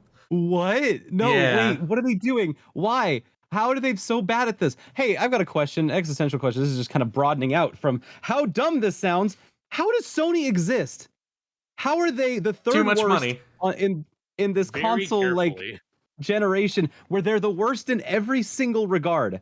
Their first party stuff is the least accessible and not as good. Like they just put out the Horizon game, just whatever, who cares? They don't even have Final Fantasy. Final Fantasy Origins is just on Xbox now, so you can just go play that. You don't got your online stuff is the worst. Your indie stuff is the worst because the Switch ate your whole fucking lunch on that one. Yeah. Your services on your thing are just the worst. If they work at all, they're not any good. How do they exist? Listen, I'll tell you, as I smack the roof of my PS4 Pro right now, because it is my, you know what it is? It is my JRPG machine. Yeah. It is just my little JRPG machine. But Maverick, you can get all of those on Steam. Yes. Guess who doesn't have the money to upgrade my PC right now to properly make it like sustainable for all those things? Yep. Guess what I at least was able to inherit from a friend once they got their PS5, and also can just casually go and pick up all the dumb bullshit that I want off of the PSN store. I feel like, over the year, like you can definitely see the shift in the way that Sony has handled its stuff, especially as when Nintendo is slowly like just maneuvering in a different direction from a lot of this like Western centric like console wars, and just becoming a company that sucks for a lot of other reasons, but is at least able to go, the Wii made us money, the Switch makes us money, we're good. Sony and Microsoft, one is like subsistent on the fact that it is just part of a greater just entertainment media everything company and is able to survive off of that. Yeah. The other is still focused in technology and, the fact that a solid percentage of people will still have some sort of Microsoft product on them. If it's not their phone, it's their computer. If it's not their computer, it's going to be something else. And that means they can lean just a little bit more into that as well, in the way that there is like more integration, I'd say. The PS4 also like won the console war at that point. Like it became the leading console for like that entire generation. Like there were people who bought Xbox Ones and they liked them totally fine.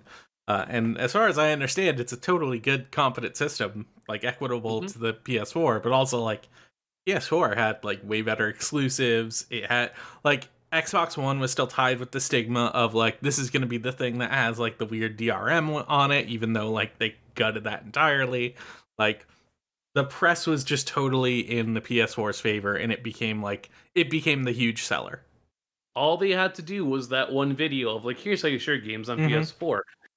I pass you the copy of the video game disc. And everyone was like, that's it. It's done. Like But that one video did so much legwork for them. Like you have no idea. Mm-hmm.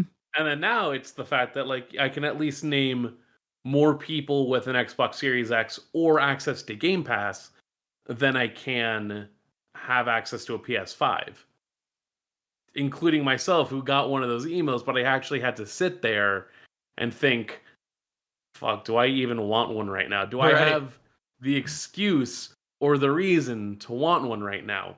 When I eventually got my PS4, there was all the reason in the world to get one of those. I actively traded in my Wii U to get a PS4.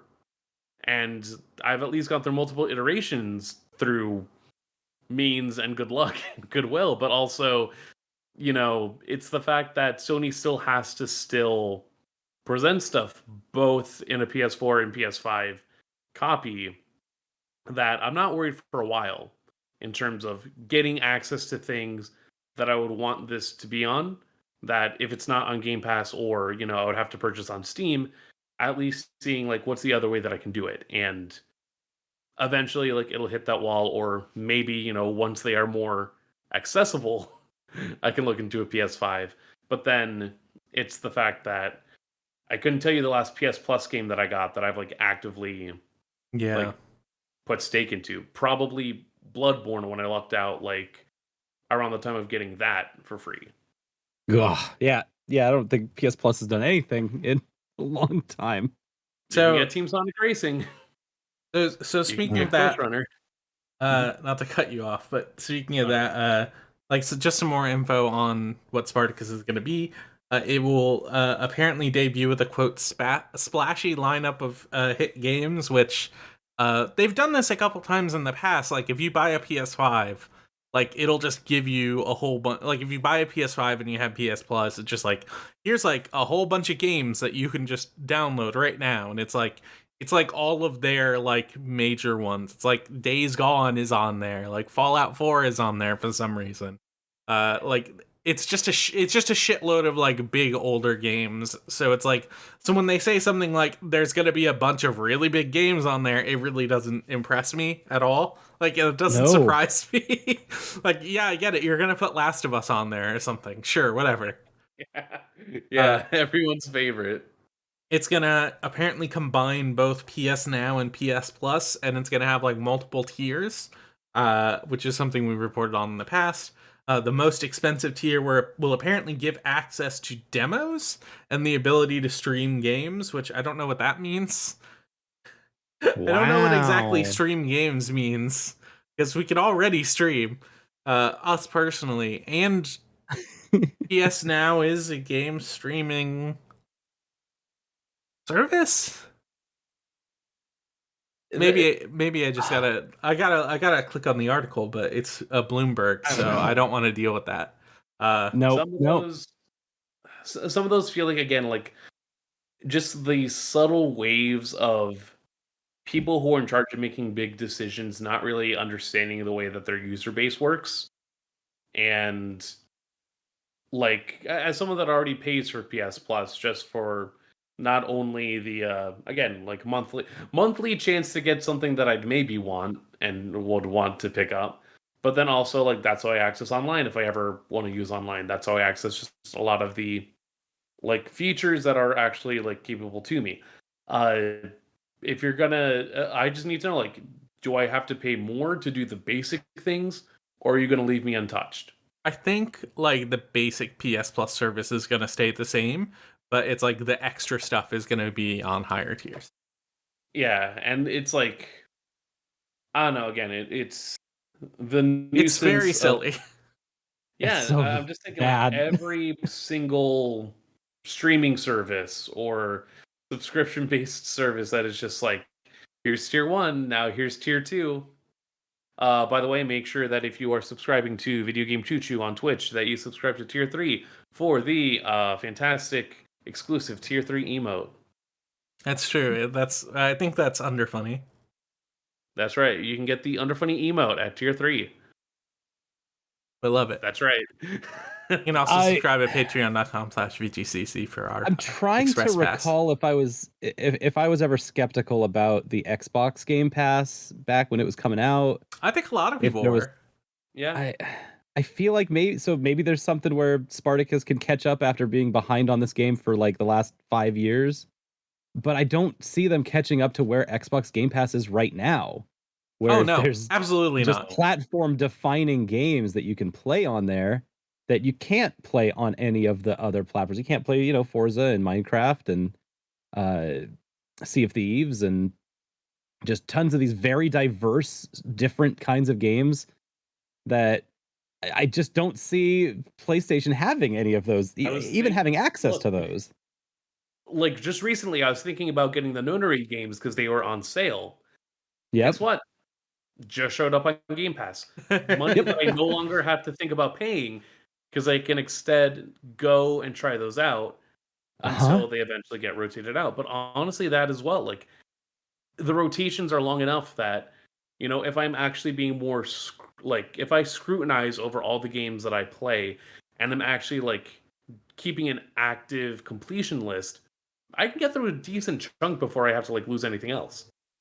Mhm. And so there is definitely that just the fact that there's been so much push for Game Pass nowadays that it is just such a simple bundle. And, eventually you do have people that go from Game Pass to wanting to own the game on their own like setup or to buy it through Steam or through other means. So you still get a return in that capacity. I mean, God, again, to bring over the fucking third party in the room, Nintendo still is having the worst look in the world actually trying to get its fucking library on an online cloud service, even though it Right. has access to all of it. They don't even gotta talk to anybody. They just gotta do it. And they choose not to. Yeah. So like it can definitely Spartacus can be the mid of what we have between the Nintendo based cloud service and Game Pass at the moment.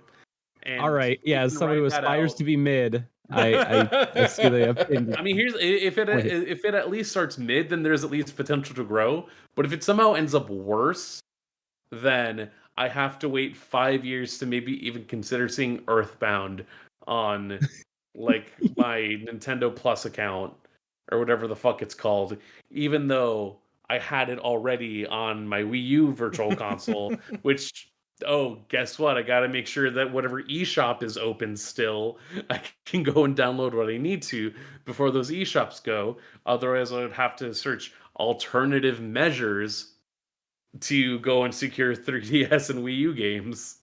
Like, there is at least less want to go Sea of Thieves mode with Sony property Mhm. than You there gotta, is yep. the competition. And again, with Xbox, it's as easy as saying, "Hey, instead of doing that, just give us $10. Look at what you get." Yeah, they've really figured out that like the way that you beat piracy is just by making it more convenient, and that's like it works. It works so well for them. Like it's Yeah, really a surprise how good of a deal Game Pass is, even though it's like kind of predatory towards developers. Like it's not like a perfect net good in the world, oh like yeah. it could be. Mhm. But at least from a consumer standpoint, it's extremely accessible. At a point where like it is just easier to pick and choose stuff for a select period of time. Well, there is less owning, there is more renting, but in a Right. way that is at least more open about that. And Xbox isn't a landlord. It's just showing you what it's got. It's got to put some stuff away, understandably, in the vault that is, oh, we got to have you pay regular price for that again. But you know, it's not gone forever. You just got to go buy it. Are we ready for some quick hits? Quick hit 'em. Absolutely. Extremely quick hits. Uh, our first up on the docket. Well, I'm getting video up. Our first up on the docket. Uh, uh, it didn't play. Bloodborne Kart's real. It's real. Yes. It exists. Well, so it is. This is something Rose is very excited about personally. So have y'all played the Bloodborne demake? Not had the chance to. It But I've is seen some video of it, yeah. it is magical in how in, I don't even really know the proper way to really explain how fucked up this thing is like I've seen streams of it where, like, half the time people go, "Oh, fuck, I have to use the shoulder buttons for the yeah camera." like Hmm. like they really it's demonic in a way, I think, is the best way to put it. Like there was some kind of satanic presence that was invoked in order to construct what this game is, and they just really perfectly made something that is just so darkly evil. Like you're right. Like you watch streamers and they realize like, oh, I need to use the shoulder buttons, but it's like it's not just that. Like I think it's even worse when you actually have it in your hands, you know? When you have it in your hands and you can like really realize like how much weird stuff they put into this game. Like it's really really neat the amount of like just I don't know, the amount of like care and design that went into making a new PS1 game, you know? And Yeah. they really seem to understand the things about like old PS1 games that really worked. Like having like rotating 3D models for an inventory. That's great. That's perfect. Yes. I like that when you change, when you like switch forms on the weapon, it like does it in the menu. Like you have to go like the cool thing about Bloodborne is with just a button press, you can switch your weapon to a different kind of weapon like mid combo, and it's great. It rocks. It feels amazing. In this, you have to push start, go to the weapon in your inventory, and then hit a button to change it to the other weapon. And it's so fucking funny. Because it's like, yeah, that is how they would do that on the PS1, huh? It's really neat. So yeah, the makers of that are they've announced it before. They announced it as an April Fool's thing. Was that they were gonna do Bloodborne Kart, and it was gonna be a part of Bloodborne Remake, but I guess no one actually ever like found it or anything. They didn't include it, and they decided at some point to just spin it off into its own game. Which Yeah. great, like honestly great. That is what it's what everyone wants. It's great that it's happening from these people who I think could really really make a fun like karting game. Mm-hmm. It's not gonna look exactly like the screenshots that we saw in Rose's article all those years ago, but it looks good. I'm very excited to see Bloodborne Kart real and in action.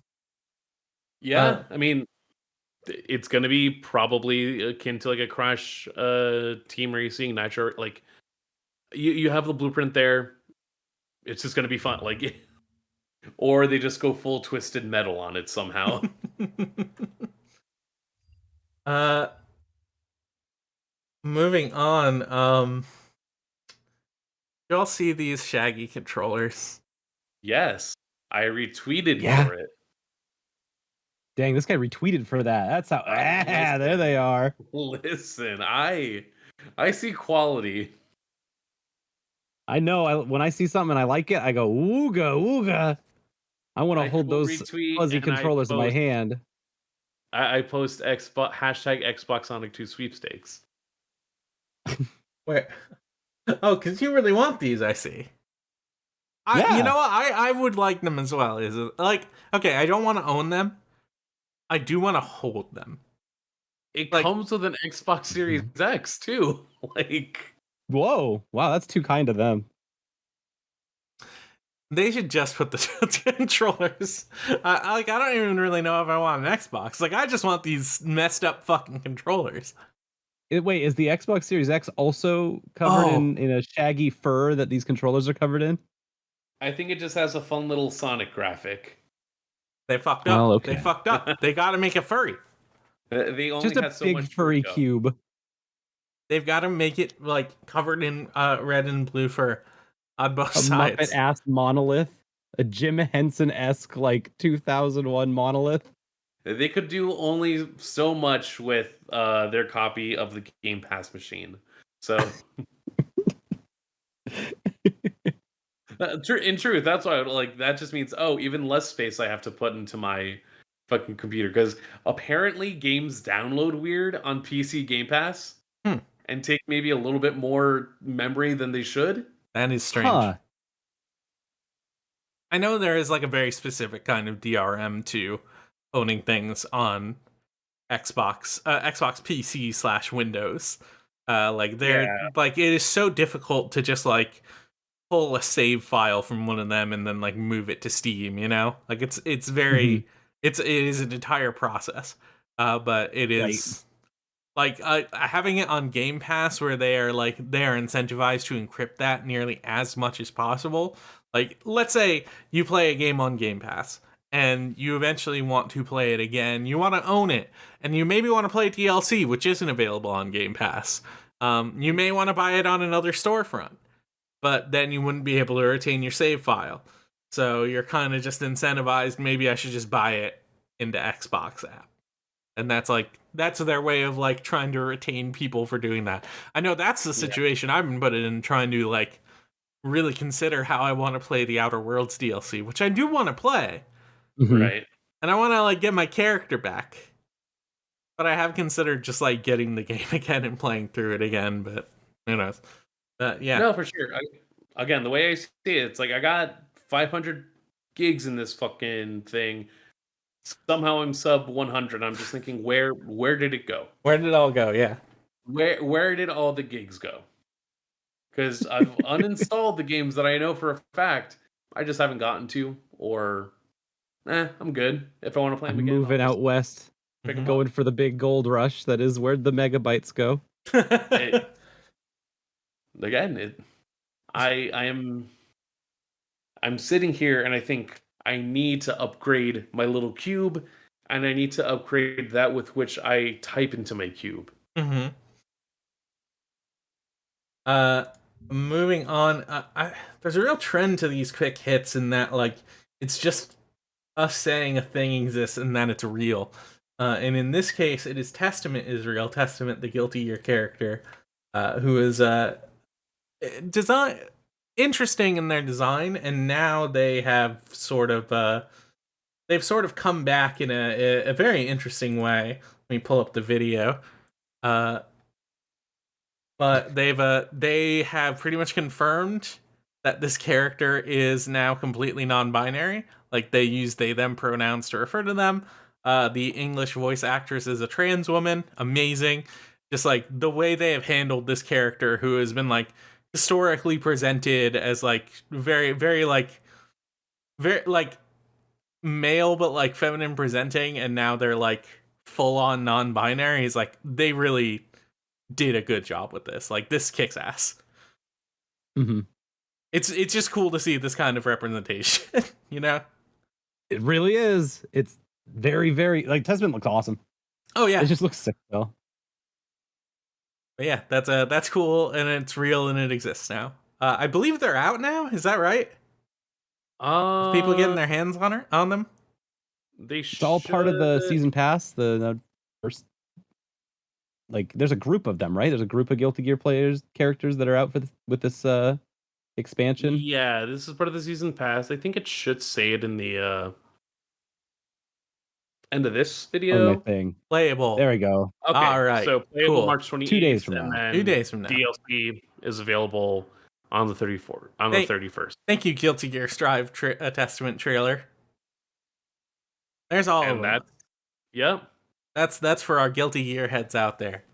Who Season knows? Pass 2 is coming out in a Testament ultimate or destruction move. It does show I believe Dizzy in some capacity. So if that's not Dizzy, then hey, shame on me. I'm just a biking respecter.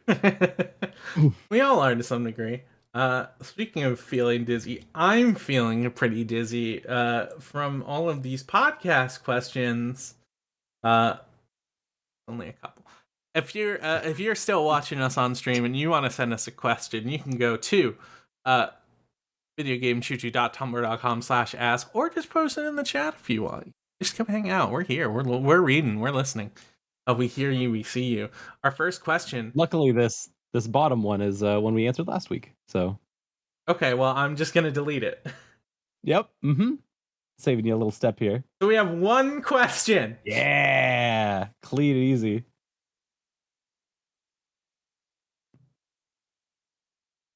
Just trying to understand it. I get it now. I just needed to take a second. This one comes from Cello Buster, our friend Cello Buster. Cello Buster asks, "What has it got in its nasty little pockets?" What has it got? What has it got? I'm assuming this is nasty little pockets. I'm assuming this is a reference to the hit upcoming game that we are all looking forward to. #Golem game. Yes. And everyone wants to be a little nasty little guy with his pockets. I want to be such a tiny little dude who's rolling around on all fours. I want to like go up to Golem game on. I want to go up to someone and be like, "Use are nasties, and I hates you." And then I do a big swipe at them, and then they kill me in one hit because I'm a tiny little guy. Wait, are you imagining this to be like a Hitman-esque game, like a stealth game? Where it is like a stealth game, isn't it? Like, haven't you watched gameplay? I guess it is like Batman in that respect, where it's like this stealthy little action game where you have to use your golem eyes to. He has access to detective mode. Yeah, he's got golem detective. He's got detective vision, but it's just for his precious. It just shows one little like mode. Rock on the ground. Click R3 for Golem's Hitman mode, and Golem will find the precious. You said it's like Batman, and I just had the visual image of Golem just like in a circle surrounded by guys, and he's just attacking them one by one. It's the Golem. He's doing full combos. Oh my god! I mean, isn't that what it's gonna be? I don't know. Wait. Who knows what #Golem game is? Aside from Perfect, and already a game of the year. Oh, there's no Golem mod for Arkham Asylum. Not yet. Not yet. Because I am just imagining just like Goblin mode, just fully Goblin stance, but then just like thwacking around. Oh. God. Because I figure it would be like Batman-esque combos where you're like, you're grappling onto people and like these big like overhand slaps after and then you like kick them off and you do a spiral through the air onto the next person and you like, down air at them and it grabs onto them and does the same thing. You're doing fucking super kicks as like your finisher. Yeah. Golem doing a full German suplex. Yeah. Send Golem. Oh fuck! I want to be such a little guy. Oh, he could jump over a car. When we stream Golem, he could jump over. He automatically has a long jump. Smeagol jumps over the car. Gets my precious. I when we eventually play this for Video Game Choo Choo, I am just gonna request that we have the Action Bronson hook song playing right under. Yeah, because it's the same guy. I mean, if you think about it, Golem mod with his. I have to hold on. I have to look up Golem game Golem. We have to have a picture of him on screen. Hook with the chips. That's basically his precious. If you think about it. Yes. Sorry, I'm looking at the image. Hold on. Let's go. God. There he is. This file is golem.large.jpg. And yeah, he's large. Look at them eyes. Oh, that's not Golem. That's Mac and me.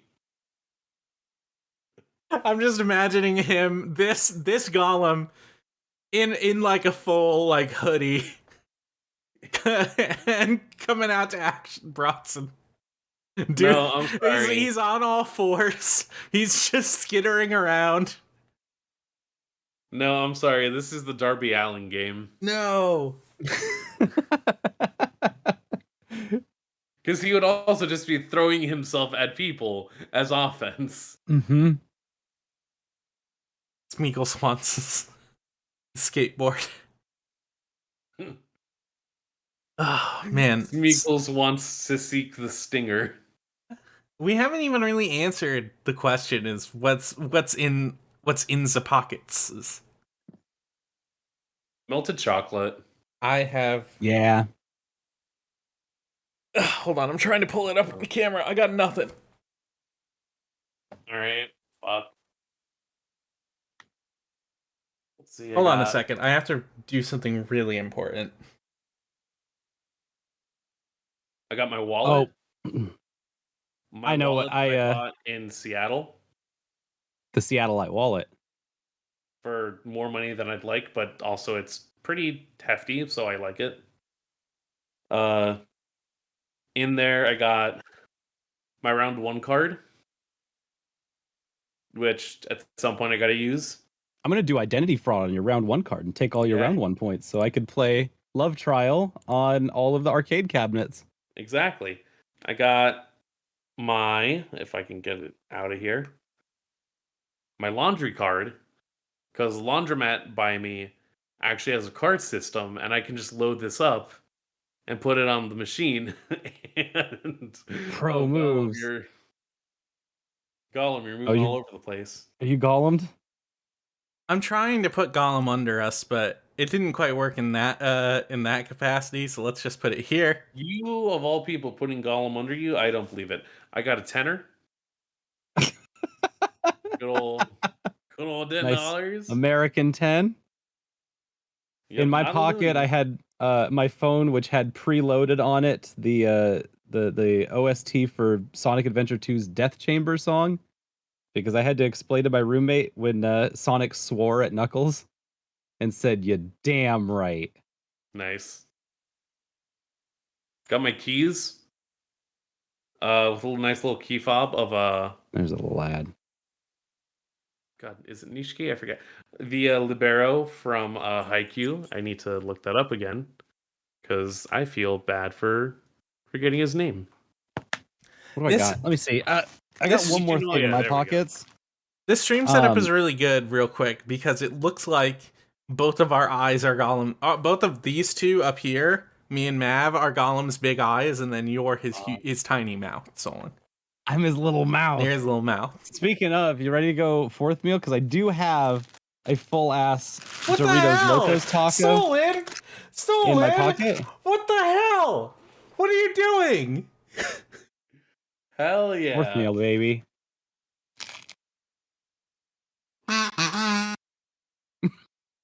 You got kazoo?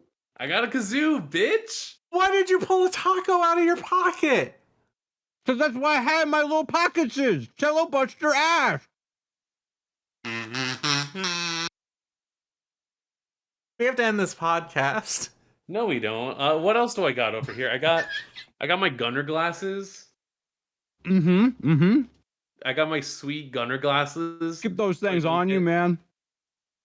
So I don't get like the blue light on me. Got I cheese got my too to go beard with comb. this. Solon, I'm still freaking out that you pulled a fucking taco out of your pocket. What's so weird about it? I was I've hungry. never put a taco in a pocket before and pulled it out and then started Clearly. eating it.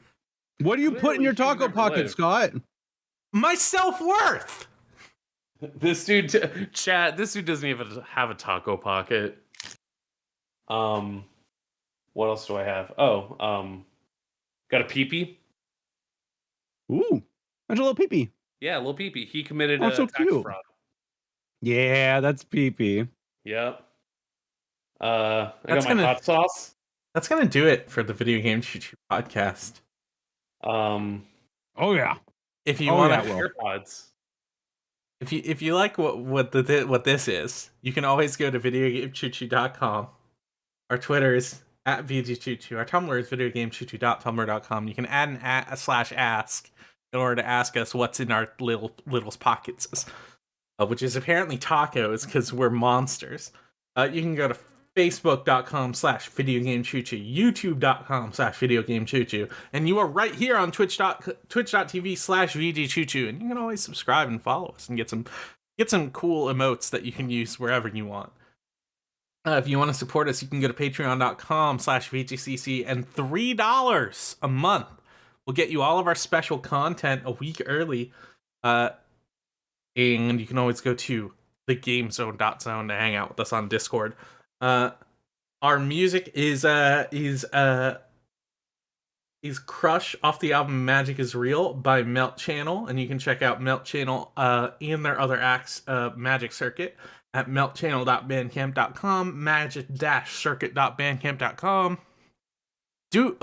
I know what we have coming up. Do you both have something coming up? I got my mason jar. Content-wise. No, he's taking a big fucking sip right now. Let him do his content. No, I mean, again, I think we all have the similar boat of content that's coming up. So that's right. I just want to say, we're done. We finished it. Game of the Year is coming. I believe it is starting on Monday, which is the 28th. That is going to be our Game of the Year day one. We're going to space it out a little more than we usually do, but it's going to be it's going to be a full Game of the Year week where we explore all of the games that we loved throughout the year. Very exciting. We've been working on this for way too long. Definitely a project that has been it's been held off for a lot of reasons. Like I had a big old health emergency. That wasn't great. Deliberations also took a lot longer than we normally did, so apologize for how long it's taken. We usually get it out way more punctually, and next year we're gonna try and get it out way sooner. But Game of the Year almost here. Very close. Monday, we're starting it. So excited. Where can we find you? Well, that taco was still warm too because I kept it in the pocket that was close to my body. So I'm glad for that. Your naturally warm body. This sandalwood and myrrh candle. Ooh, found that in your pocket. That's good. I'm glad your pockets have so much in them. This nice little rotating pocket dimension you got here. I got a little what else? art pin that says "Hell Aww. yeah." Hell yeah! I also had another one that said "Nah," and that was in black. But so I you can't could, find it anymore. Only positive vibes. You have literally no access to negative vibes. Hey, you can find me at Chorby SP. You can find Mav at Spelly Mavia. Hey, let Mav say his stuff. You do yours. Once again, that's at Mavsplaining. That's at MAVSPLANIA. Follow me. Or else. Hey! Whoa! Put that down. Did you pull a knife on the podcast? Just because we're live on a video podcast. It's a box cutter, technically. Not really a knife. It is, yeah. No, I had to cut up some boxes recently, so. You can follow me, Scott Blah, on Twitter. That's SCOTTBLAH. You can see all the stuff that I do there. I'm planning a big new project. Why is a box cutter not a knife? Well, it's a difference. It's a different purpose, yeah. Yeah, it's technically for cutting boxes. Really more like opening boxes. You can use it to cut up boxes, obviously. It has the durability for that. But I would concentrate it more as like a utility than a knife. But I guess you could call it a knife if you want. Most knives are utility, though. Like, no, because they do different things. Yeah, that's what makes them utility. No. Like, you wouldn't call like a kitchen knife for utilities. It is a utensil. But what? Like this definitely has a sharp blade to it, but it's like angled in a way that I can only really do so much with it. Yeah. Different also from, say, an X-Acto knife, which has its own purpose. Like, yes, it is still constituting as a blade, and as we all know, unlimited blade works, but it's different from, like, you wouldn't use a sword to cut up a box. No, but I'm just wondering what the box cutter did to get kicked out of the knife family. No, it's just in its own separate categorization. Think squares and rectangles. No, I do, but it's still in the knife. It's still a knife. You know, just because An X-Acto knife is still a knife. Just because you got one over on Scott for your taco pocket doesn't mean you can get out of here shirking your way out of, our box cutters knives. Box cutters No, you are, know in what? We're fact, gonna a type settle of this. knife, often called utility knives or Stanley knives. Knives are designed to cut and pierce things, and box cutters definitely fall into this category. That is from the article "Are Box Cutters Legal? -selectsafety.net." So I don't know if that No, website's going to give you viruses. We're gonna leave this up to the people. Oh yeah, that's a good idea. Uh-oh. Maverick! Maverick, no! Hey! Oh, well. And I get silenced every single time I try and speak out for the truth. I know. Listen. Thank you for joining us for the Video Game Choo podcast. Good night, bye, bang, and goodbye. Choo-choo.